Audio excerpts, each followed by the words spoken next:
8월 26일 오늘의 말씀은 이사야 35장 1절에서 10절입니다.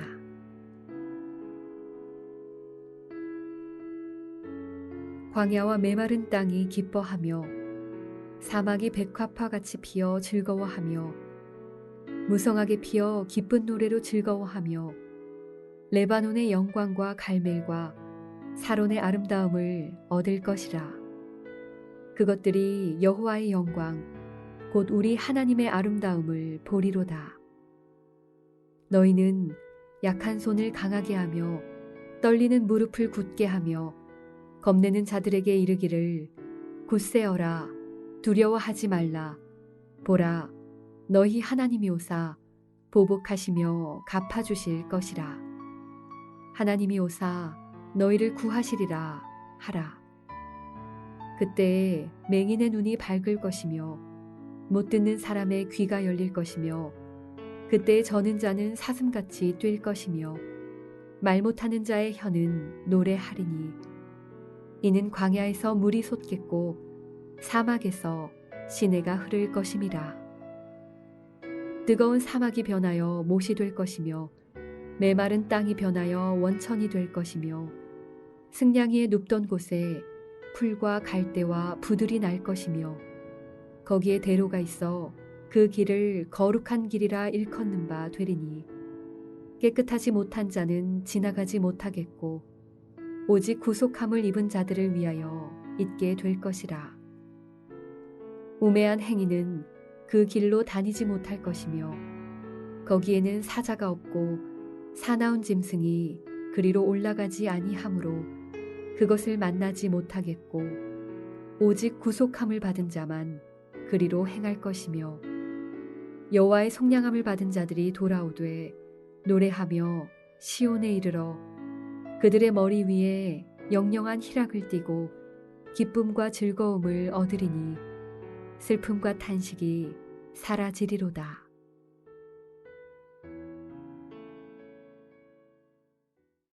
안녕하세요.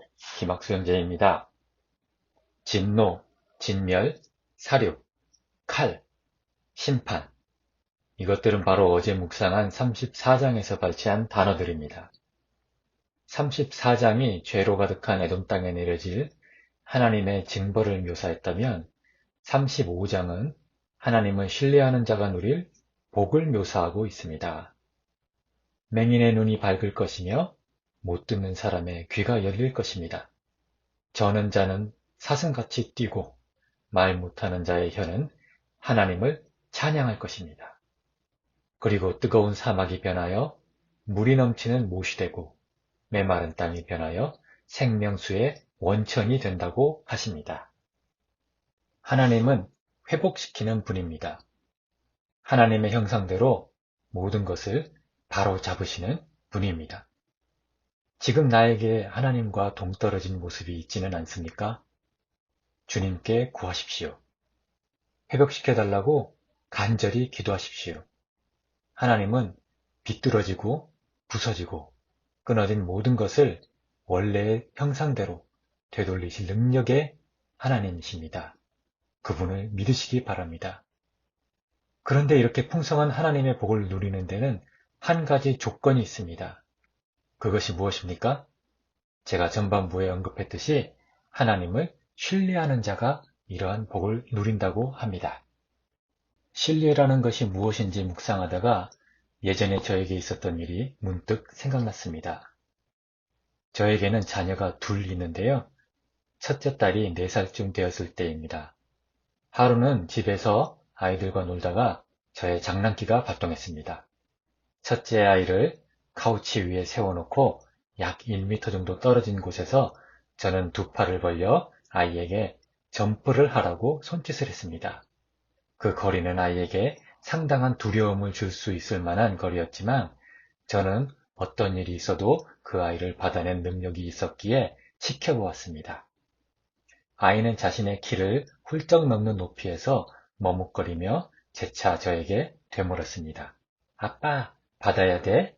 받아야 돼. 그리고는 두 팔을 향해 힘차게 뛰어 올랐습니다. 물론 저는 그 아이를 안전하게 받아내어 가슴에 꼭 안았습니다. 그때 나를 믿고 뛰어올라 내 품에 안겼을 때 밀려왔던 기쁨과 행복함이 지금도 저의 얼굴에 미소를 짓게 합니다. 하나님은 신뢰하는 것이 무엇인지에 대한 질문으로 돌아가 보겠습니다. 하나님에 대한 신뢰는 무엇입니까? 다시 말해서 하나님은 신뢰하면서 생활한다는 것은 무엇입니까? 학업을 이어가는 학생에게 하나님은 신뢰하면서 공부한다는 것은 무엇입니까? 가정 내에서 가장으로서 하나님은 신뢰하면서 가정을 이끌어간다는 것은 과연 무엇일까요? 신뢰. 그것은 바로 내가 맡은 일에 충실히 임할 때 하나님의 계획대로 될 것이라는 믿음을 갖는 것입니다. 내가 맡은 일에서 실패를 경험하더라도 하나님이 나를 결코 실패와 좌절 속에 버려두지 않으시리라는 믿음이 신뢰이며 내가 비록 부족하고 때로 실족하더라도 결국 하나님이 나를 이끌어 가실 것이라는 믿음이 하나님에 대한 신뢰입니다. 과정 중에 하나님과 친해지는 것, 그것이 바로 하나님을 신뢰하는 것입니다. 여기서 한 가지 주의할 것은 하나님의 계획을 오해해서는 안 된다는 것입니다. 우리 목사님께서 늘 말씀하셨듯이 나에 대한 하나님의 계획을 구하지 마십시오. 하나님이 나에게 어떤 계획이 있어서 나에게 주어진 은사를 통해 가시적 성과를 거두고 그로 인해 하나님의 계획이 이루어지는 것이 결코 아닙니다. 나에 대한 하나님의 계획에서 나에 대한을 뺀 하나님의 계획, 그것은 바로 나 자신의 변화를 통한 하나님과 하나 되는 것임을 늘 기억해야 하겠습니다. 8절 말씀입니다. 거기에 대로가 있어 그 길을 거룩한 길이라 일컫는 바 되리니 깨끗하지 못한 자는 지나가지 못하겠고 오직 구속함을 입은 자들을 위하여 있게 될 것이라. 깨끗하고 거룩한 자만이 회복된 땅에 대로를 갈 수 있다고 말씀하십니다. 여러분에게 누군가 거룩이 뭐예요? 라고 묻는다면 무엇이라고 대답하시겠습니까? 사실 거룩이라는 단어는 너무나도 친숙하고 교회에서 자주 듣는 말이지만 표면적 이해에 그치는 경우가 종종 있습니다. 가슴에 성경책을 품고 목소리 깔고 다니는 것이 거룩은 아닐 것입니다. 거룩은 상태의 개념이 아니라 관계의 개념이라고 합니다. 하나님은 독생자 예수 그리스도를 십자가에 내어주심으로 나에 대한 그분의 사랑을 확증하셨습니다. 그분은 나만 보시고 나를 사랑한다 하십니다. 그리고 나에게 물어보십니다. 내가 이렇게 너를 사랑하는데 너는 나를 얼마나 사랑하느냐? 하나님은 나에게도 상응한 사랑을 원하십니다. 너도 나만 봤으면 좋겠어. 나를 믿고 따라왔으면 좋겠어. 마치 연인 사이에 진정한 사랑의 관계 사이에 제3자가 있을 수 없듯이 하나님과 나와의 관계가 사랑과 신뢰를 바탕으로 이루어질 때 우리는 이것을 거룩이라고 합니다. 사랑하는 브릿지웨이 성도 여러분, 우리 모두 하나님 앞에서 거룩해지길 간절히 기도합니다. 그리하여 주님 다시 오실 때 온전한 자아로 회복된 나의 모습으로 주님과 함께 회복된 땅에서 그 거룩한 대로를 자유로이 거닐 수 있기를 간절히 소원합니다. 기도하시겠습니다.